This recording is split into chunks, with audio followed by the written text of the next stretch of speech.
हाँ चलिए देखिए 2 मिनट में रिवाइज कर लेते कल जो अपन ने पढ़ा था। अपन ने सबसे पहले क्या पढ़ा बेटा, परमाणु संख्या, जिसको इंग्लिश में क्या बोलते हैं, कैसे प्रदर्शित करते हैं, कैसे। दूसरा क्या पढ़े, द्रव्यमान संख्या को इंग्लिश में क्या बोलते हैं, इसे कैसे प्रदर्शित करते हैं। इसके बाद हमने समस्थानिक को इंग्लिश में क्या बोलते हैं, आइसोटॉप्स। और समभारी को क्या बोलते हैं, आइसोबार्स। तो मैंने परमाणु संख्या की आपको परिभाषा बताया था कि किसी तत्व के परमाणु के नाभिक में उपस्थित, मान के चलिए ये किसी भी परमाणु का क्या हो गया, नाभिक।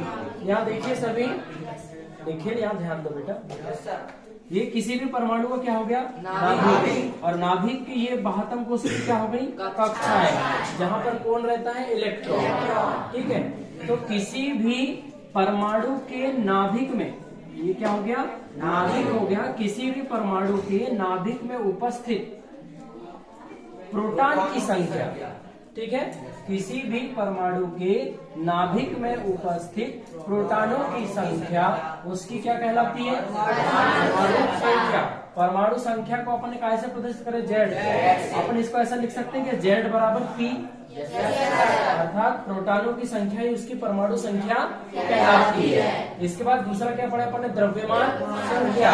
किसी परमाणु के नाभिक में उपस्थित प्रोटॉन प्लस न्यूट्रॉन दोनों की संख्या का योग उसकी द्रव्यमान संख्या कहलाती है, जिसे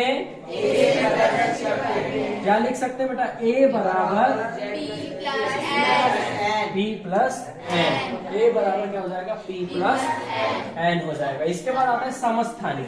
तो समस्थानिक में दो कंडीशन है, एक ही तत्व के वे परमाणु, और संभारिक में भिन्न भिन्न तत्वों के परमाणु। इतना सा थोड़ा सा अंदर है बस। तो अपन ने समस्थानिक की परिभाषा क्या पढ़ा कि एक ही तत्व के वे परमाणु जिनकी परमाणु संख्या समान एवं द्रव्यमान संख्या भिन्न भिन्न होती है, क्या कहलाते हैं, समस्थानिक। इसी का उल्टा वाला हो जाएगा संभारिक। भिन्न भिन्न तत्वों के वे परमाणु, भिन्न भिन्न तत्वों के वे परमाणु जिनकी द्रव्यमान संख्या समान होती है किंतु परमाणु संख्या क्या कहलाएंगे, अब देखिए एग्जाम्पल अपन ने पढ़े हैं। हाइड्रोजन के 3 समस्थानिक, कितने समस्थानिक बेटा, 3 समस्थानिक, जिसमें पहला का नाम क्या था, प्रोटियम, दूसरे का नाम और तीसरे का नाम ट्राइटियम। जिसमें अपन क्या देखे थे, तीनों की परमाणु संख्या कैसी है, एक है। कितनी परमाणु संख्या, एक है, यानी समान है। लेकिन जब द्रव्यमान संख्या की बात आई तो हम क्या देखते हैं, अलग अलग जाती है, यहाँ 1 है, यहाँ 2 है, यहाँ 3 है।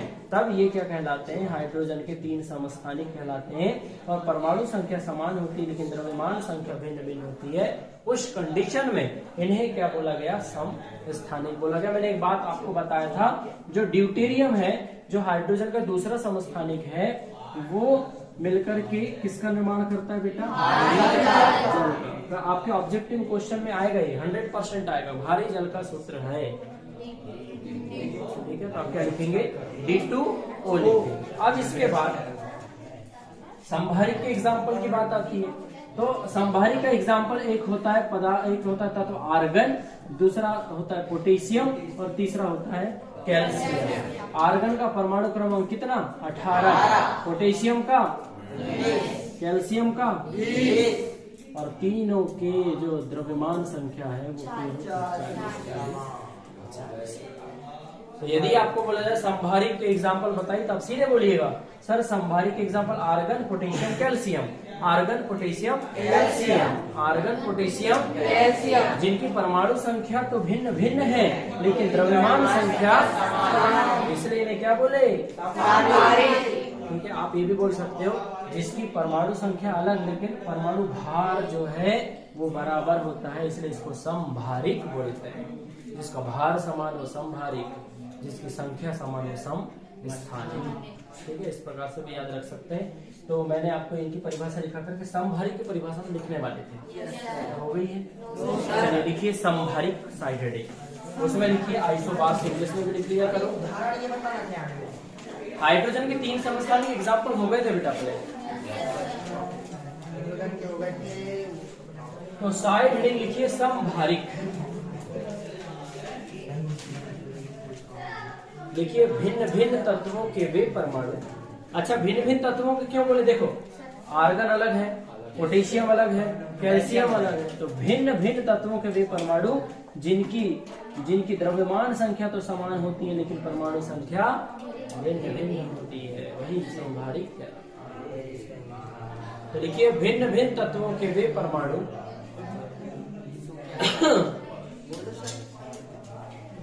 भिन्न भिन्न तत्वों के वे परमाणु भिन्न भिन्न तत्वों के वे परमाणु जिनकी द्रव्यमान संख्या समान होती है,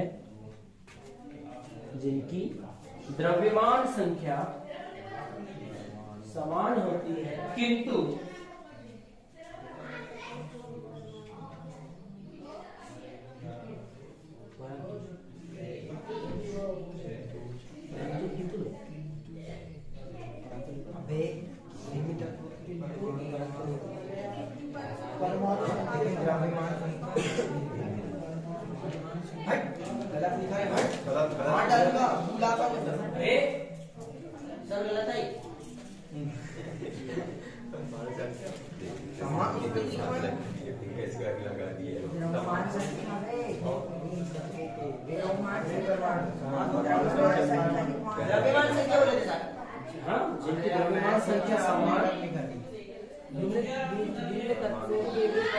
जिनकी द्रव्यमान संख्या समान, द्रव्यमान संख्या समान किंतु परमाणु संख्या भिन्न भिन्न होती है।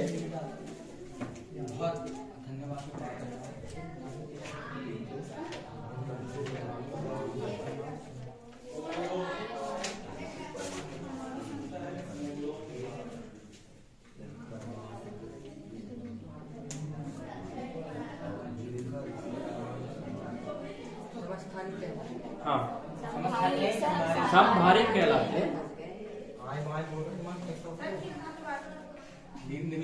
किंतु परमाणु संख्या भिन्न भिन्न होती है।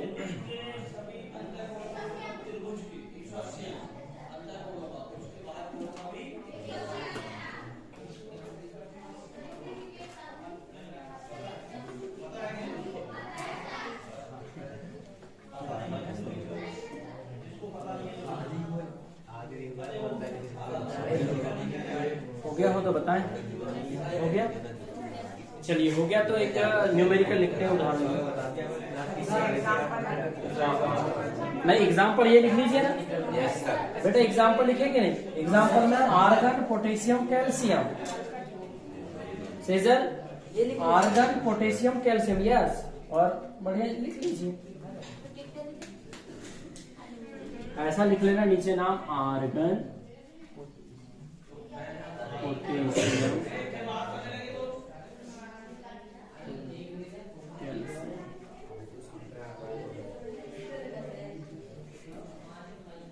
Argon potassium calcium.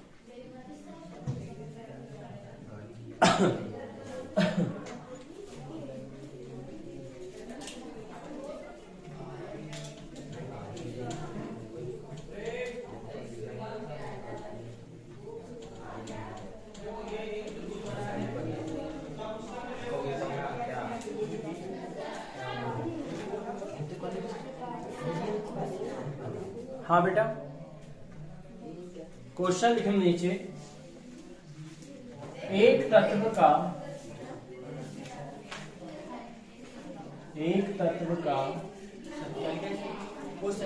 हाँ परमाणु क्रमांक 13 है। एक तत्व का परमाणु क्रमांक 13 है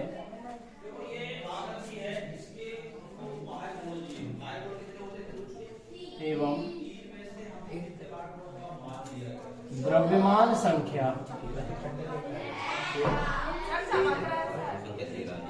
27 हो। कौन सा बोर्ड चमक रहा है क्या? अच्छा मैं बोलता हूँ। हाँ, एक तत्व का परमाणु क्रमांक 13 है, 13 है एवं द्रव्यमान संख्या 27 हो तो इसमें परमाणु क्रमांक 13 है एवं द्रव्यमान संख्या 27 हो तो इसमें प्रोटॉन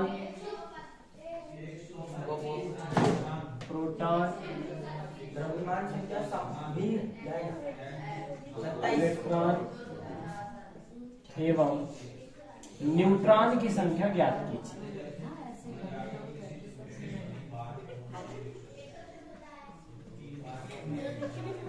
आवाज ना करें।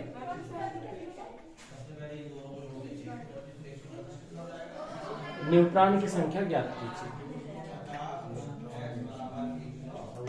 सर आपने ऐसे बोला ना एक तत्व का परमाणु क्रमांक 13 है एवं द्रव्यमान संख्या 27 हो तो 27 हो तो इसमें प्रोटॉन, इलेक्ट्रॉन एवं न्यूट्रॉन की संख्या ज्ञात कीजिए। हो गया?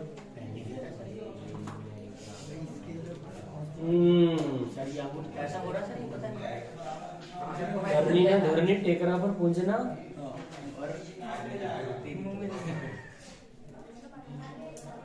दिया क्या क्या भैया?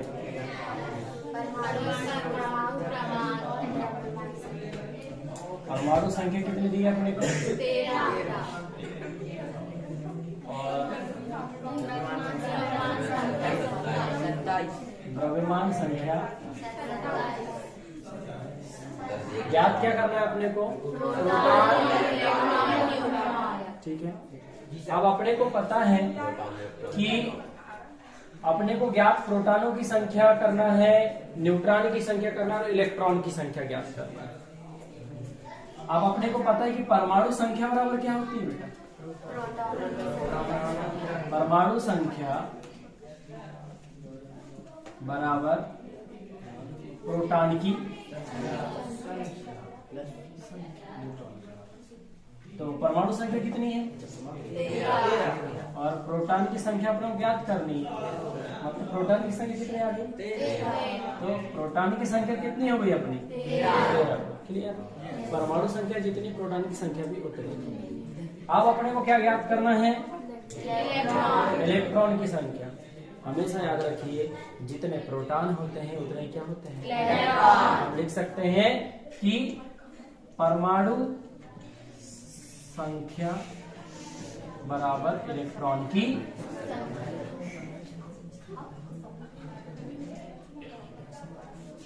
परमाणु संख्या बराबर इलेक्ट्रॉन की संख्या। परमाणु संख्या कितनी है? 13 और इलेक्ट्रॉन को अपन कैसे दर्शाते हैं? E। मतलब इलेक्ट्रॉन अपने कितने हो गए? 13। अब ज्ञात क्या करेंगे अपन? अब अपने को एक सूत्र पता है द्रव्यमान संख्या का, तो अपन द्रव्यमान संख्या बराबर जानते हैं द्रव्यमान संख्या A बराबर क्या होता है बेटा? प्रोटॉन की संख्या दिखती है। हाँ, ये परमाणु संख्या दिखती है, प्रोटॉन की संख्या दिखती है। वो भी सही है क्योंकि परमाणु संख्या प्रोटॉन की संख्या। लेकिन सर वो परमाणु संख्या प्रोटॉन की संख्या। हाँ चलो वो भी कर रहा हूँ, अभी मैं बता देता हूँ। प्रोटॉन की संख्या बराबर इलेक्ट्रॉन की संख्या, आप ये चाह रहे हैं? हाँ अभी रुक जाइए, एक बार फिर से एक्सप्लेन करेंगे, एक बार हो जाए। अब द्रव्यमान संख्या का सूत्र क्या होता है बेटा? P plus N। अब द्रव्यमान संख्या कितनी दी हुई है अपने? 27 बराबर प्रोटॉन की संख्या कितनी है? 13 प्लस N। अब पक्षांतर करेंगे जब 13 का तो क्या हो जाएगा? 27 माइनस बराबर N, अर्थात N बराबर कितना? ये किसकी संख्या निकल? तो अपना प्रोटॉन की संख्या, इलेक्ट्रॉन की संख्या और न्यूट्रॉन की संख्या। हाँ देखो बेटा, देखिए आप अच्छे से क्या करें अपन ने, एक तत्व का परमाणु क्रमांक कितना दिया हुआ है अपने को 13। अब द्रव्यमान संख्या कितनी है 27। अब 27 होने के बाद अपने को इसमें प्रोटॉन, इलेक्ट्रॉन और न्यूट्रॉन की संख्या क्या करनी है। अब संख्या ज्ञात करनी तो अपन ने क्या करे, परमाणु जो दिया है अपने को अपन ने लिख लिया। अब अपन जानते हैं कि परमाणु संख्या का भी अपन सूत्र लिखेंगे, परमाणु संख्या क्या होती है, प्रोटॉनों की संख्या। तो मैंने लिख दिया परमाणु संख्या बराबर प्रोटॉन की संख्या। अब परमाणु संख्या कितनी है अपने यहाँ दी गई है बेटा 13, मैंने यहाँ पर 13 लिख दिया। अब प्रोटॉन की संख्या अपने को ज्ञात करनी थी, ऐसा लिख सकते हैं यहाँ पर, प्रोटॉन की संख्या ऐसा क्वेश्चन मार्क, इलेक्ट्रॉन की संख्या ये भी ज्ञात करनी है, और क्या बेटा न्यूट्रॉन की संख्या। ये तीनों चीज अपने क्या करनी है, ज्ञात करनी है। अब अपने पढ़ ली परमाणु संख्या बराबर क्या होता है, प्रोटॉन की संख्या। अब प्रोटॉन की संख्या हो गई तो परमाणु संख्या कितनी दी हुई अपने को 13, और प्रोटॉन की संख्या ज्ञात करनी तो उसको कैसे दर्शा दिया अपने 30। अपने को किसकी वैल्यू प्राप्त हो गई 1 की, मतलब प्रोटॉन का मान कितना आएगा 13, क्योंकि जितनी परमाणु संख्या रहती है उतनी प्रोटॉन की संख्या रहती है। तो ये किसकी संख्या निकल गई, प्रोटॉन की। अब इलेक्ट्रॉन की संख्या, अब चूंकि हम जानते हैं कि परमाणु संख्या जो होती है वो इलेक्ट्रॉन की संख्या और प्रोटॉन की संख्या का कैसा होता है, वो बराबर होता है, ऐसा लिख देते हैं। परमाणु संख्या बराबर इलेक्ट्रॉन की संख्या, इलेक्ट्रॉन की संख्या बराबर प्रोटॉन की संख्या, या दोनों का स्थान परिवर्तित कर देते हैं, ऐसा सही रहेगा। क्या हो जाएगा, प्रोटॉन की संख्या बराबर इलेक्ट्रॉन की संख्या, ये सिस्टमेटिक होगा है ना। परमाणु संख्या बराबर प्रोटॉन की संख्या, यहाँ पर लिख दी परमाणु संख्या बराबर प्रोटॉन की संख्या बराबर इलेक्ट्रॉन की संख्या। अब चूंकि परमाणु संख्या अपनी कितनी है 13 है, प्रोटॉन की संख्या कितनी निकाली अभी अपन ने 13, और जब प्रोटॉन की संख्या 13 होगी तो इलेक्ट्रॉन की संख्या कितनी हो जाएगी 13। जितने प्रोटॉन रहते हैं उतने ही इलेक्ट्रॉन उपस्थित रहते हैं, क्योंकि अपने को पता है कि जितने धनायन रहेंगे उतने ही साथ में ऋणायन उपस्थित होंगे, तब जाकर के ही आवेश प्रवाह होता है और परमाणु उदासीन प्रकृति शो करता है। परमाणु उदासीन क्यों होता है, क्योंकि बराबर मात्रा में धनायन भी होते हैं और ऋणायन भी होते हैं, इसलिए तो परमाणु उदासीन है। अब इसके बाद अपने को ये वैल्यू पता होगी इलेक्ट्रॉन की संख्या 13। अब अपने को काय की ज्ञात करना बेटा संख्या न्यूट्रॉन। अब न्यूट्रॉन की संख्या ज्ञात करने के लिए अपने को द्रव्यमान संख्या का सूत्र लगाना पड़ेगा, और द्रव्यमान संख्या का सूत्र क्या होता है, प्रोटॉन की संख्या प्लस न्यूट्रॉन की संख्या। दोनों संख्या अपने को ज्ञात है, ये प्रोटॉन की संख्या ज्ञात है, न्यूट्रॉन की ज्ञात करनी है। द्रव्यमान संख्या क्या हो गई 27, प्रोटॉन की संख्या कितनी आ गई 13, और न्यूट्रॉन की संख्या ज्ञात करनी है। हमने 13 का पक्षांतर कर दिया, उस साइड धन में थी, इस साइड आगे तो ऋण में आ गई। 27 में से 13 घटा दिए, आया कितना 14, तो 14 किसकी संख्या हो गई, न्यूट्रॉन की संख्या। क्लियर, इस प्रकार से आपको तीनों मान ज्ञात कर दें। तो पात अपने को धरना है यहाँ से 1 2, इसके बाद तीनों को लिख लेना, ठीक है। हाँ अंशु, ये इनको लिखो, इसके बाद इनको लिखना, यहाँ से ओरी ओरी लिखो, बढ़िया ओरी ओरी समझते हो।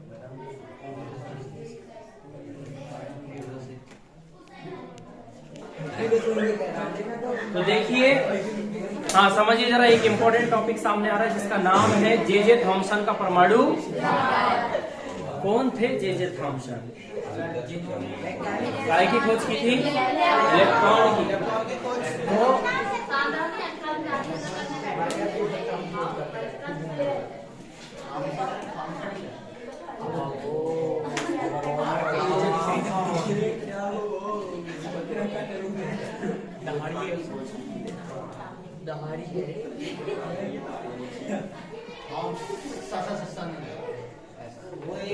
तो देखिए जे थॉमसन का परमाणु मॉडल क्या हुआ। जे थॉमसन ने सर्वप्रथम इलेक्ट्रॉन की खोज की थी, आपको बताया गया।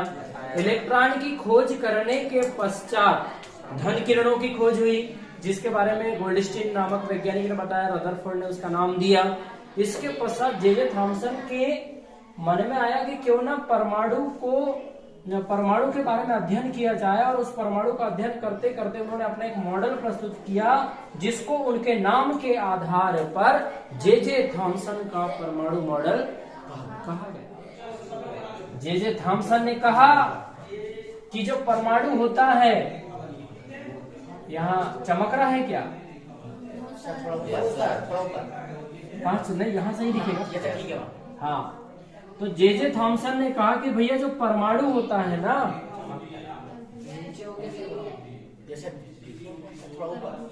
अच्छा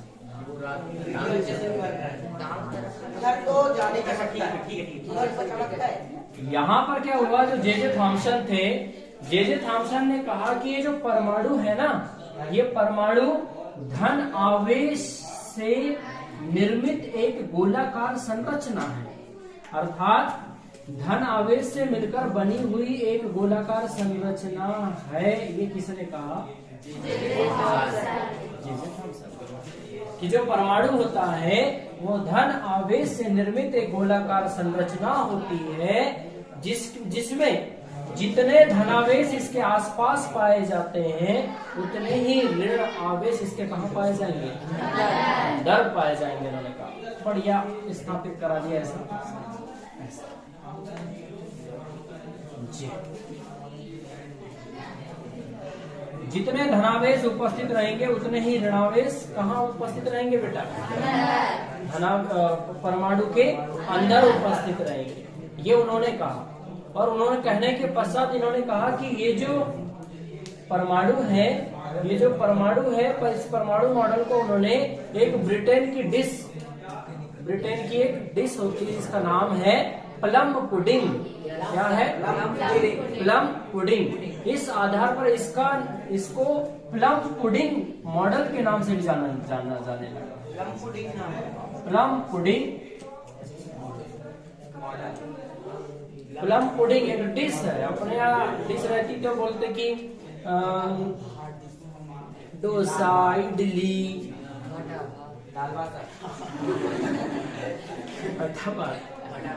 जो भी है, तो अपने यहाँ प्रचलित रहेगी तो अपने को पता है। अब अपन पहली बार प्लम पुडिंग सुन रहे तो अपने को लगा कुछ होगा, तो वहाँ पर डिश होती है, एक ऐसी डिश होती है जो कि ऐसी गोलाकार होती है बेटा, और उसमें गोलाकार होने के पश्चात उसमें बीच बीच में जैसे कोई पदार्थ ऐसे बीच बीच में उपस्थित रहता है, अलग अलग। नहीं, अगर आगे तरबूज के बारे में जिक्र करेंगे हम, ऐसा ना। अब इसके पश्चात इसको कौन सा मॉडल कहा जाने लगा? Plum pudding model. इसके पश्चात उन्होंने कहा कि यार प्लम पुडिंग तो समझ में नहीं आ रहा है, क्यों ना भारत देश का कोई ऐसा एग्जाम्पल बनाया जाए ताकि इसको समझने में आसानी जाए। तब उन्होंने कहा कि जिस प्रकार तरबूज के अंदर उसके बीज वितरित रहते हैं, वितरित तो मतलब अलग अलग, इकट्ठे रहते हैं, पपीता जैसे अलग अलग रहते हैं। हाँ, तो उन्होंने कहा कि जिस प्रकार तरबूज के बीजे पूरे तरबूज के अंदर ऐसे वितरित रहते हैं, उसी प्रकार परमाणु के अंदर फूल वितरित रहते हैं, इलेक्ट्रॉन वितरित रहते हैं। इसके बारे में उन्होंने बताया, जिसको उस आधार पर तरबूज मॉडल भी कहा।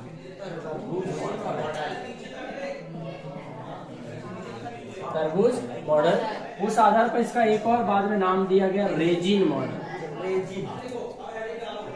तो इस आधार पर उन्होंने ये वाला जे थॉमसन का परमाणु मॉडल यहाँ पर विकसित हुआ, उन्होंने बताया। लेकिन इनकी भी कमियां हुई। रेजिन भी एक पदार्थ है जिसके आधार पर उनकी संरचना ऐसी हुई जहां पर बीच में ऐसे कुछ अलग अलग भागों में ऐसा वितरित रहता है, जिसकी संज्ञा किसको दी गई? जे थॉमसन के परमाणु मॉडल को जब बनाया उसने, तो जैसे इलेक्ट्रॉन वितरित रहते हैं वैसे ही रेजिन में भी कोई पदार्थ ऐसा वितरित रहता है, इसलिए उसका नाम के आधार पर उसको रेजिन मॉडल कहा गया। तो प्लम पुडिंग मॉडल, तरबूज मॉडल, रेजिन मॉडल, कोई भी नाम से आपको आए प्रदर्शित, आपको क्या करना है? जे थॉमसन का परमाणु मॉडल। फिर इसकी कमियां आएंगी।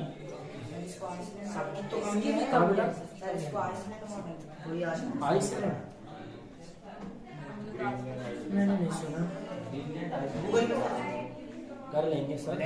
तो ऐसी कंडीशन होगी, इसको पढ़ाई खत्म कर, ठीक है। तो टेस्ट कब का है अपना? कल का है। सभी तैयार है ना? खबरदार कोई भी धोखे से गायब हुआ तो, कोई भी गायब हुआ पूरी क्लास को चॉकलेट खिलाएगा 5-5 रुपए वाली। सर ये अभी कह रहा है पहले सर